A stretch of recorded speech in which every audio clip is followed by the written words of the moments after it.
What's up, what's happening, you guys? Welcome back to my channel. If you're new here, hello, my name is Justice. If you're a returning subscriber, you know the deal, baby. I fucks with you, okay?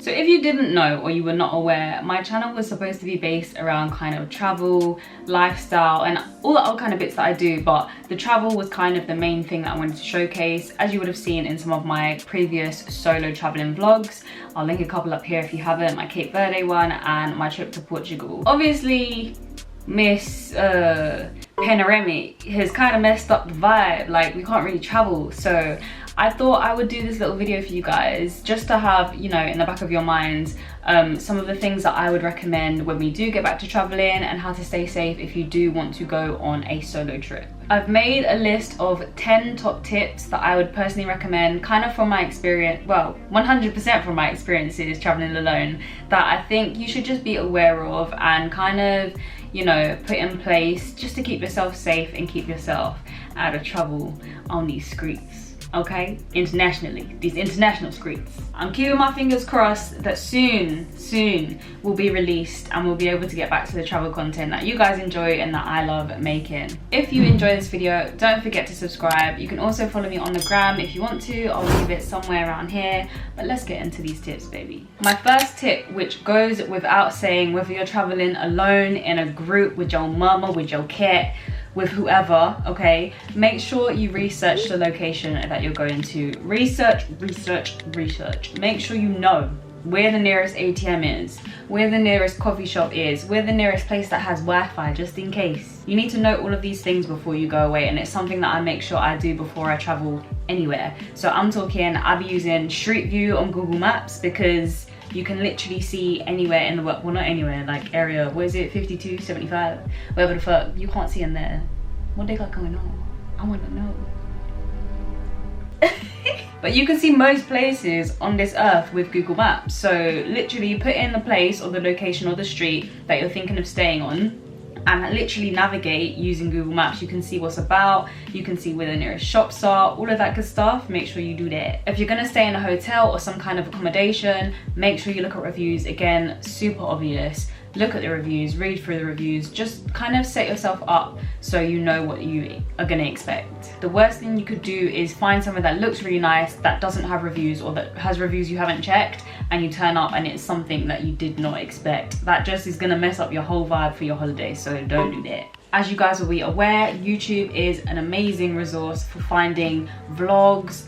People have gone to the areas that you want to go to. For example, my Albufeira vlog in Portugal, that's literally on the strip. So if you were thinking of going there, you could literally look at my vlog, not trying to plug or self-promote, I mean, it'll be linked up here. You can literally see what's about, what to expect, what the people are like, what the weather was like, if you're going around the same time of year. Use what is out there because there's a lot. Now that you've got your accommodation sorted, the next tip that I would say would be to try and arrive in daylight hours. This can obviously be a bit tricky depending on your flight times, you know, delays, things like that, out of your control. But if you can, it would be really good to try and arrive to wherever you're going during daylight, just so you can get your bearings, you can see what's about. If you arrive at nighttime, it's gonna look completely different and you might find it a little difficult to navigate and orient yourself. And obviously in daylight there's likely to be more people around, so it's just safer, smarter, wiser to try and arrive to wherever you're going during the day. Speaking about lighting, my next point would be something that I probably need to do more of, but it would be to not take shortcuts or use roads, travel on roads or areas where there's poor lighting. Girl, don't do it. Don't do it. It's just, if there's a longer route but it's well lit, just take the safer route. Don't be taking little shortcuts where it's looking all janky and dark, like no bueno. Again, just emphasizing the safety factor. You don't know what is crawling around at nighttime, baby. You don't know what person or animal is out there lurking in the shadows. Moving on to my next tip, I feel like this kind of goes without saying, but if you get talking to people that you meet, whether that's men or women, try not to say that you're traveling alone. Now, I mean, this kind of depends. Obviously, you're gonna have to judge people's character and make your own kind of judgments on what the vibe is, but tend to avoid letting people know that you're traveling by yourself, just because they might see that as an opportunity to, I don't know, people are weird. Okay, there's some crazy people out here. Any guy or man that approached me when I was traveling, I will never say that I'm traveling alone. I'll always say that my cousins are in the next hotel, or I'm meeting a friend, or I'm with my man, just something so that they don't have some kind of opportunity to walk with you, talk with you, whatever the deal is, for too long. When I was walking around in Cape Verde, I got approached like plenty of times with people just asking me like what I was doing, what I was up to, and I would just never say that I'm by myself. I'd always say I'm going to meet a friend, or this place or that place. It just gives people less reason to talk to you and follow you, basically. Another tip that goes without saying in my mind is to not tell people where you're staying. Now, again, you have to be a good judge of character with this one. You have to just feel the vibe and go with what your gut is telling you, okay? Another one of my points is just to trust your gut, because your gut will really tell you, I'm tapping up here, but I mean your gut down here. Your gut will tell you what is right and what is wrong and what the vibe is. So, you know, if you meet some cool people, like a group of girls, and they're really friendly and they're like, oh, like what kind of area you stay in? Okay, cool. But if someone's asking you, you know, oh, are you staying local, and the vibe is just off, don't tell them where you're staying. And leaving it on from that point, don't let people walk you home, okay? Because once people know where you live, they might just pull up. And baby, again, speaking from experience, child, I was on holiday with my friend, and we made friends with one guy, and we let him drop us home one time, right? Because we had sensed the vibe, like it was cool vibes. Why he pull up the next day? Why he pull up? No, I invited you, sir. Like, what are you doing? And it was an Airbnb, and you've just gone and rang the doorbell like, I'm outside. Now, if it's late and you out and maybe you had a little drink or something, and you feel like, you know, you're with people that have good intentions, you can always let them walk you to your street, or maybe like a few doors down. But I just would avoid letting people walk you to your door, because then you gotta open your door and get in the house or the apartment or whatever. But you know, who knows what could happen? Like they could come in with you, like they could do anything. So I would just say avoid that. Obviously stay safe. If you don't want to travel home alone, go with a group, let them drop you nearby. But I would avoid letting people know where you staying. I feel like all of these so far have like been a little scary, but one thing that I would say on the positive would be to try and befriend like-minded people.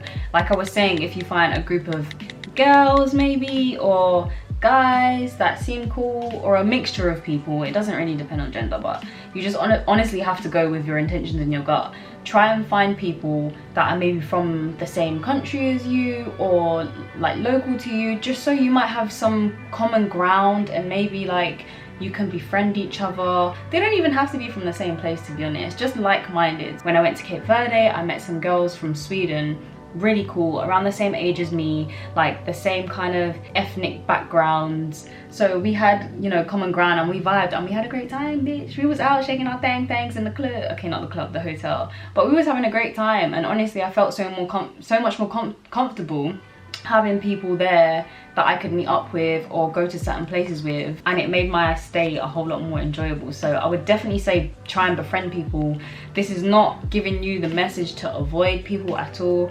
I'm just giving you guys tips that I would use myself to try and keep myself safe and avoid unwanted attention or unwanted contact. Something that I've definitely picked up on when kind of walking outside alone in different countries is to kind of avoid too much eye contact. So again, I'm talking about men, okay? I'm sorry. I don't wanna come for y'all's whole gender, but it really do be men that just be acting strange on holiday, or when you're looking good in a different country, they just be acting wild. So I be avoiding eye contact with men, because too much eye contact, it kind of gives them an invitation to come and make conversation, and I don't want it. I'm just trying to enjoy my time with myself, not you.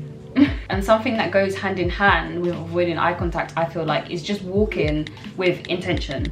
So even if you may not know where you're going, which you kind of should, because you should try and research things beforehand, but say you're out walking around and you don't know where to go, don't hang around and look lost. Basically, walk with intention. Walk to your nearest coffee shop or somewhere where you can ask for directions in an open area, in an establishment. Just kind of look confident. You have to look confident. When you look lost, again, it kind of gives people the opportunity to come and talk to you, or, you know, try and just get to know you. And we don't want that on holiday, not from these weird strange men trying to offer you money for sex.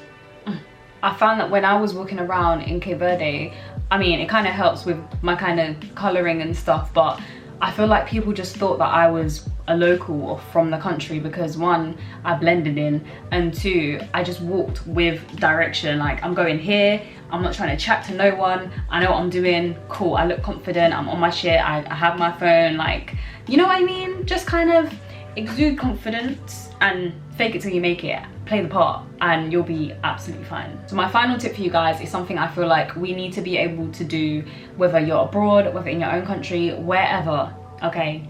Is saying no.